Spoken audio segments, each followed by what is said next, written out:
Hello everyone, welcome to competition career point. Friends, आज मैंने आपके लिए राग दरबारी उपन्यास का सारांश और कुछ महत्वपूर्ण बिंदु लाया हूँ। इस सेशन को शुरू से अंत तक देखिए और अगर ये सेशन अच्छा लगे तो लाइक ज़रूर कर दीजिएगा और साथ में अपना फीडबैक ज़रूर दीजिएगा। चलिए सेशन को स्टार्ट करते हैं। चलिए सबसे पहले राग दरबारी उपन्यास से महत्वपूर्ण बिंदु देख लेते हैं। चलिए फर्स्ट देखिए क्या है। राग श्री लाल शुक्ल का जन्म 31 दिसंबर 1925 लखनऊ जनपद के अतरौली गांव में हुआ था। श्रीलाल शुक्ल की मृत्यु 28 अक्टूबर 2011 को लखनऊ में हुआ था। राग दरबारी उपन्यास का प्रकाशन 1968 ईस्वी में हुआ था। राग दरबारी उपन्यास में 35 अध्याय हैं। नेक्स्ट पॉइंट देखिए, राग दरबारी का लेखन 1964 के अंत में शुरू हुआ और अंतिम रूप से 1967 में समाप्त हुआ। राग दरबारी उपन्यास के लिए श्री लाल शुक्ल को 1969 ईस्वी में साहित्य अकादमी पुरस्कार मिला। नेक्स्ट पॉइंट, राग दरबारी उपन्यास पर एक दूरदर्शन धारावाहिक के रूप में 1986 ईस्वी में निर्मित हुआ। लाखों लोगों ने इसे सराहना प्राप्त हुई। श्री लाल शुक्ल ने कुल 10 उपन्यास लिखे हैं, जिसमें राग दरबारी उपन्यास तीसरे नंबर पर आता है। इस उपन्यास की कहानी उत्तर प्रदेश के पूर्वांचल के कस्बा नुमा गांव शिवपालगंज की है, जो राग दरबारी उपन्यास का मुख्य केंद्र है।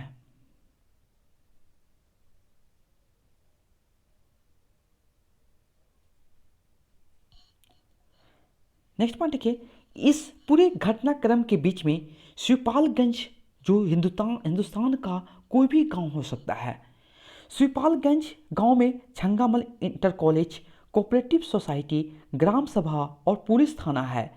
उपन्यास के पात्र इन्हीं सभी की राजनीति को लेकर पूरे उपन्यास में रमे हुए हैं। यह उपन्यास स्वतंत्रता के बाद भारत के ग्रामीण परिवेश और अन्य क्षेत्रों में फैली और अराजकता और अव्यवस्था को व्यंग्यात्मक रूप से उजागर करता है। राग दरबारी एक ऐसा उपन्यास है जो स्वतंत्रता के बाद ग्रामीण कथा के माध्यम से भारतीय जीवन की मूल्यहीनता, अवसरवादिता और अमानवीयता को सहजता और निर्ममता से लेखक द्वारा जनमानस के सामने रखा गया है। उपन्यास में अनेक पात्र हैं, लगभग सभी किरदारों का एक समान अहमियत दी गई है। चलिए अब सारांश शुरू करते हैं।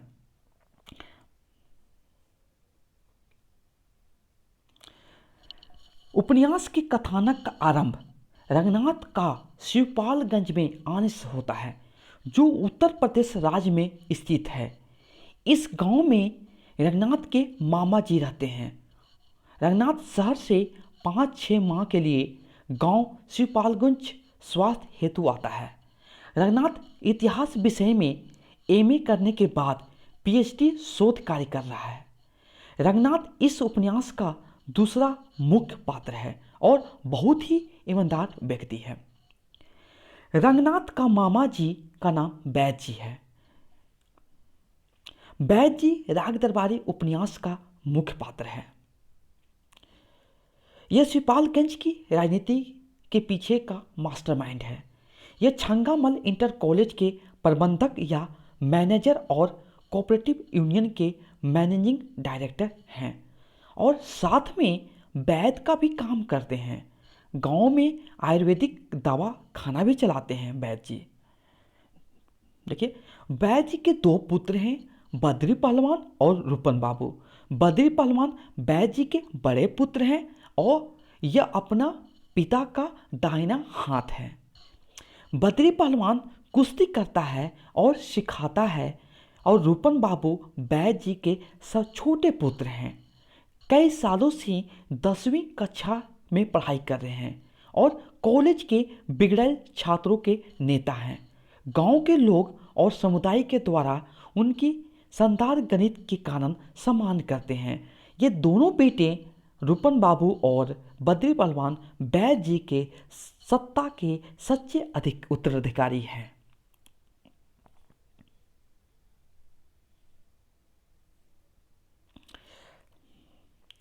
रंगनाथ का श्रीपालगंज आना, कुछ महीने यहाँ रहना, फिर अंत में वापस शहर लौटना, इनके बीच में सैकड़ों घटनाएं घटित होती हैं, जिससे उपन्यास का कथा पुट बुना गया है। बैद जी जैसे नेताओं की कमी नहीं, जो अंग्रेजों के जमाने में उनके गुलाम थे, अब स्वतंत्र भारत में मुखौटे बदलकर फिर जनतंत्र रूपी गाय को दूर रहे हैं। प्रिंसिपल और सनिचर जैसे कहाँ नहीं, और ये होंगे मास्टर मालवीय, मास्टर खाना अपने आप उग आएंगे। जोगनाथ, बद्री पहलवान, छोटू पहलवान और दूरबीन सिंह जैसे गुंडे और डकैत भी मिलेंगे, क्योंकि इनके सहारे ही बैद जी जैसे लोग फलते फूलते हैं। गले में रुमाल बांधकर छैला बनकर घूमने वाले रूपन बाबू जैसे छात्र मिले जाएंगे, जो बिगड़ल छात्र नेता का प्रतीक हैं।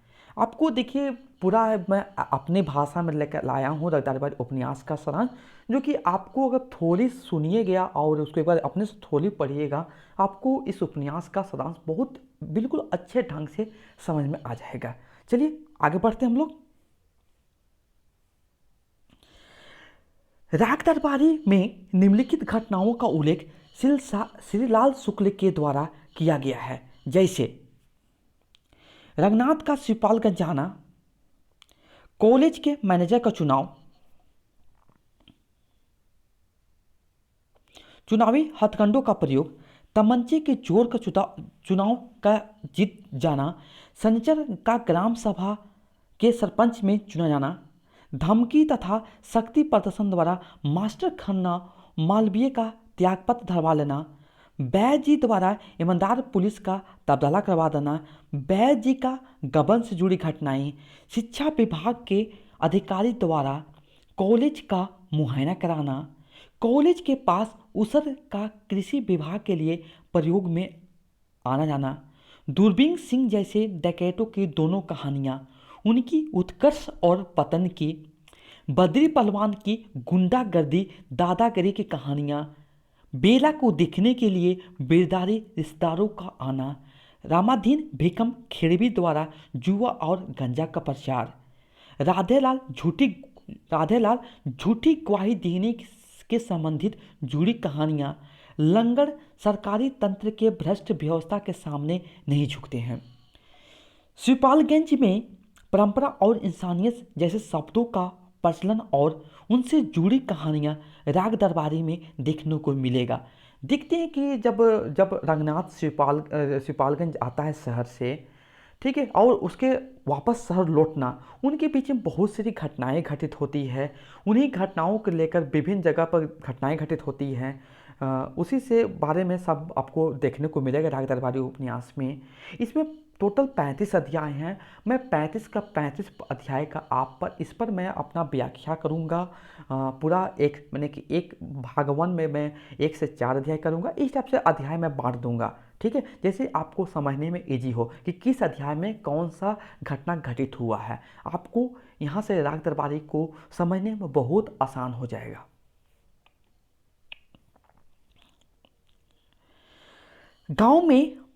गांव में छंगामल इंटर कॉलेज है, जिसके प्रबंधक बैद जी हैं। इस कॉलेज के प्रिंसिपल सभी अपने अध्यापकों को अपना दास या खेती समझते हैं, जो अपने आप में सांकेतिक और व्यंग्यात्मक है। पढ़ाई के अलावा यहाँ सब कुछ होता है। आज़ादी के बाद हमारी शिक्षा संस्थाएं राजनीति का अड्डा बनती जा रही है। कॉलेज के प्रिंसिपल साहब सुबह शाम बैद जी के दरबार में हाजिर हो जाते हैं और साथ में भांग का मजा भी लूटते हैं। भांग जो होली में खाते हैं ना, उसी भांग के बारे में बात किया जा रहा है। जब गुस्से में होते हैं तो वे अवधी भाषा भी बोलने लगते हैं। उनकी चुस्ती और दुरुस्ती दोनों दो बातें खास दिखती है।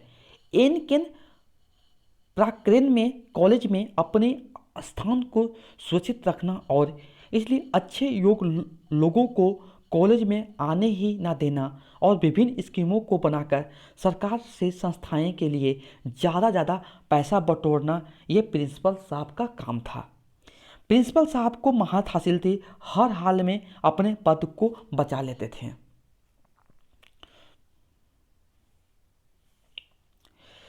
एक मास्टर मोतीलाल जो विज्ञान के शिक्षक हैं, जो हमेशा अपनी क्लास में अपनी आटा चक्की के रामायण पढ़ते रहते हैं।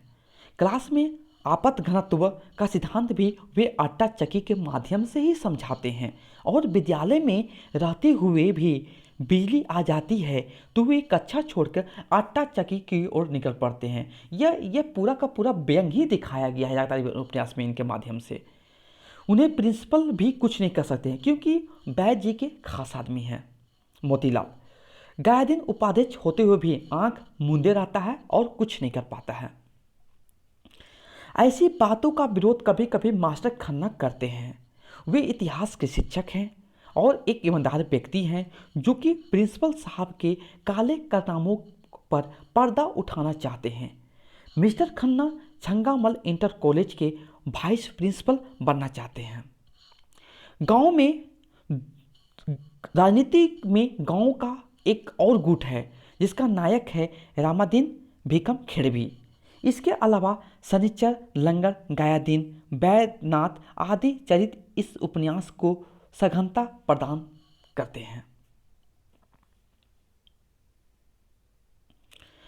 उपन्यास में बेला रूपन प्रसंग ठीक ठाक जगह देता है और उसका अंत ऐसा ही होता है जैसे कि हिंदी कथा साहित्य में होता आया है। उधर बेला पहले रूपन बाबू फिर बद्री पहलवान के संपर्क में आती है। बेला का प्रेम बाद में बद्री पहलवान के साथ चला, लेकिन वह भी उसी निष्कर्ष पर पहुंचा जहां रूपन बाबू ने गोपनीय ढंग से छोड़ा था, क्योंकि इस देश में राष्ट्रवाद से अधिक ताकतवर व्यक्तिवाद नहीं, जातिवाद है। वो जो थे बेला और रूपन बाबू या बद्री पहलवान के साथ शादी नहीं हो पाती है, वो जाति के कारण होता है। ठीक है, बेला अपनी जाति में लौट जाती है, रूपन अपनी जाति में। इस प्रसंग में बैद जी प्रगतिशील भूमिका में हैं, लेकिन जिस कारण में वे ऐसा कर रहे हैं उसे गायदीन समझ जाते हैं और सब लोग अपनी अपनी खोल में घुस जाते हैं। प्रेम और विवाद दो अलग अलग बातें हैं। भारतीय समाज इस सत्य पर भी अभी भी अडिग है। छिटपुट घटनाओं को छोड़कर वैसे भी अपवाद सिद्धांत नहीं होता है। फिर से कथानक छंगामल इंटर कॉलेज की ओर लौट आते हैं। खन्ना मास्टर प्रिंसिपल के आगे परास्त हो जाते हैं, हार मान जाते हैं और उन्हें अपने छंगामल इंटर कॉलेज से इस्तीफा देना पड़ता है। क्योंकि ये जो मास्टर जो खन्ना हैं वो इतिहास के शिक्षक हैं और बहुत ईमानदार व्यक्ति हैं। वो प्रिंसिपल के जितने भी काले कारनामा होते हैं उसको पर्दाफाश उठाना चाहते हैं और वो अपने वहाँ पर अपने वाइस प्रिंसिपल बनना चाहते हैं, लेकिन उनकी मनोकामना ये सब पूरी नहीं हो पाती है और उन्हें अपने छंगामल इंटर कॉलेज से उन्हें इस्तीफा देना पड़ता है। ठीक, अभी देखेंगे हम लोग कि कैसे इस्तीफा देना पड़ता है, देखते हैं आगे। आज़ादी के बाद हमारी ग्रामीण राजनीति में कैसे कैसे लोग काबिज हो गए हैं, उसका बड़ा ही व्यंग्यात्मक चित्र लेखक ने खींचा है। शनिचर जो हमेशा धारीदार अंडरवियर में रहता है, बैद जी के इशारे पर उसे ग्राम सभा का सरपंच चुन लिया जाता है और यहाँ लेखक चुनाव के हथकंडे का भी व्यंग्यात्मक लेकिन यथार्थ चित्रण किया है। जैसे व्यक्ति का ग्राम सभा के चुनाव में सरपंच प्रधान के लिए चुना जाना ही अपने आप में व्यंग की पराकाष्ठा है। इस पर रामाधीन भीकम खेड़वी इसका विरोध भी करता है और उसका कोई फल नहीं मिलता है। बैद जी को कोऑपरेटिव सोसाइटी में गबन के कारण इस्तीफा देना पड़ा और कोऑपरेटिव के घोटाले को रफा दफा करवा दिया और वह अपने बड़े पुत्र बद्री पहलवान को फिर से कोऑपरेटिव सोसाइटी का नए मैनेजर या प्रबंधक बनाते हैं। ठीक है, जो इसका विरोध करता है गयादीन, जो रामादीन बेगम खेड़वी इसका विरोध करता है, लेकिन उससे विरोध करने से कोई फर्क नहीं पड़ता है उस पर। शहर का नौजवान रंगनाथ किताबी आदर्शों को लेकर पहुंचा तो हर संस्था उसे भ्रष्ट लगने लगती है। वह हर समय इसी कोशिश में रहता है कि कैसे इस व्यवस्था को सुधारा जाए। जब रंगनाथ ने देखा कि अन्याय के विरुद्ध लड़ने वालों का पलड़ा कमज़ोर हो रहा है तो उसे आवाज़ उठाने की कोशिश की और बेईमानी के विरोध रूप में अप्रत्यक्ष रूप से लड़ने के लिए उस्काया भी। इतना सब करने के बाद भी उसकी कोशिश का कोई परिणाम नहीं निकला तो वह हार मानकर गांव छोड़कर जाने का फैसला करता है। तो कथा के एक अन्य पात्र उस नौजवान से कहता है, रंगनाथ से कहता है कि जाओगे कहाँ, हर जगह तो बेईमानी और भ्रष्टाचार व्याप्त हैं। नौजवान का इस बात पर विचार है कि क्या छोटे बड़े रूप में हर जगह शासन ऐसे ही चलता है। यही उपन्यास का मूल तत्व कहा जा सकता है कि अनेक बार आदर्शवाद और यथार्थवाद जब टकराते हैं तो बहुधा पहले हार मानने वाला आदर्शवाद ही होता है। जिस स्वास्थ्य लाभ हेतु के लिए रंगनाथ शहर से शिवपालगंज आया था, बैद जी के शब्दों में टिचन या ठीक हो चुका था। उधर रंगनाथ वापस विश्वविद्यालय जाना चाहता है जिसे शोध पूरा हो सके। प्रिंसिपल साहब ने रंगनाथ को लेक्चरर का पद देना चाहा पर वह इनकार कर देता है। शहर वापस आने का विचार बना लेता है। लौटने के साथ ही उपन्यास का अंत होता है।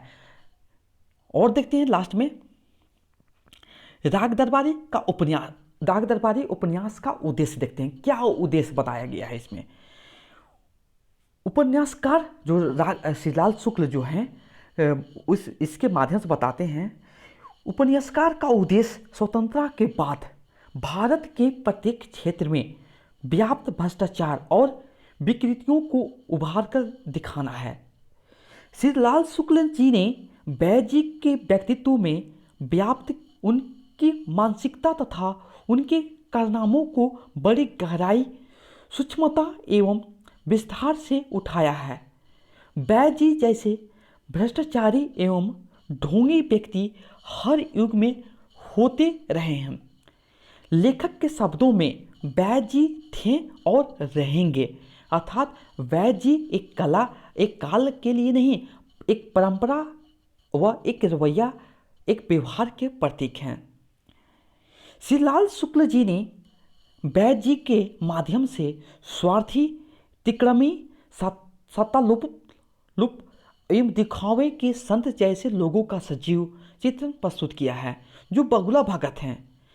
सभी भ्रष्टाचारों, बुराइयों और अनैतिक कार्यों के पीछे उनका हाथ रहता है, किंतु साथ ही उनके मुंह से प्रेम, सत्य, अहिंसा तथा गीता की उक्तियाँ फुलझड़ी की तरह निकलकर वातावरण को आलोकित करती रहती है। आपको बताना है कि ये जो सारांश का कैसा लगा, राग दरबारी के महत्वपूर्ण बिंदु, सारांश और राग दरबारी का उद्देश्य, कि आपको कमेंट सेक्शन में अपना फीडबैक देना है कि आपको ये सेशन कैसा लगा। ठीक है, थैंक्स फॉर वॉचिंग।